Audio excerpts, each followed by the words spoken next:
अस्सलामु अलैकुम वरहमतुल्लाहि वबरकातुहू।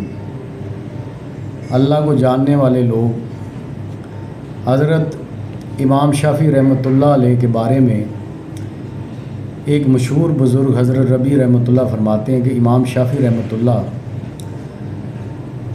रोज़ एक कुरान पाक की तलावत किया करते थे और आपकी तलावत इतनी मुतासिर कुन हुआ करती थी कि सुनने वाले अपने आंसुओं पर काबू नहीं रख पाते थे।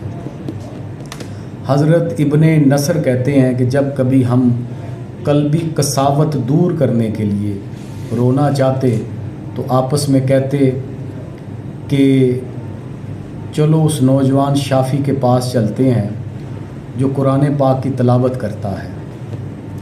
हज़रत इमाम शाफ़ी रहमतुल्लाह की खिदमत में हाज़िर होते और उनसे दरख्वास्त करते कि तलावत करें, और जब इमाम शाफ़ी रहमतुल्लाह तलावत शुरू करते तो उस वक्त हम लोगों का ये हाल होता कि उनके सामने गिर जाते और हमारे रोने की आवाज़ बुलंद हो जाती, यानी हम अपने आप पर काबू नहीं रख पाते थे। इमाम शाफ़ी रहमतुल्लाह हमारी ये हालत देखकर तलावत रोक लेते और ख़ुद भी रोते और हमारी कल्बी कसावत दूर हो जाती और हम सुकून में आ जाते।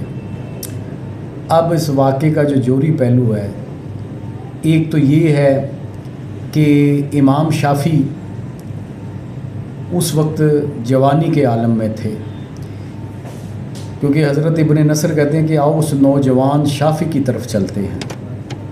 तो उस तमाम दोस्त मिलकर इमाम शाफ़ी के पास आते, यानी नौजवानी का आलम है तो तलावत की कुरान पाक का ये मुकाम है कि लोग सुनते और रोते, तो आपकी अपनी क्या कैफियत होगी।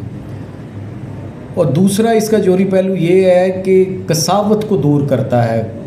कुरान की जो तलावत है वो कसावत कहते हैं दिल की सख्ती को, दिल के स्याह होने को, दिल के सख्त होने को। यानी तीसरा जोरी पहलू ये है कि अगर आप चाहते हैं कि आपके दिल की सख्ती दूर हो, स्याहपन दूर हो और आपका दिल जो है वो पत्थर की मिसल ना हो, यानी जिस पे कोई चीज़ असर ना करती हो, तो कुरान की तलावत किया करें और कुरान की तलावत सुना करें। ये कुरान का एजाज़ है कि इमाम शाफ़ी नौजवानी के आलम में भी उन पे ये कैफियत थी कि लोग कुरान सुनकर उनके आगे ज़ारो कतार रोते। तो अल्लाह ताला हमें कुरान की तलावत की तौफ़ीक़ अता फ़रमाए और उस पर अमल करने की तौफ़ीक़ अता फ़रमाए। आमीन।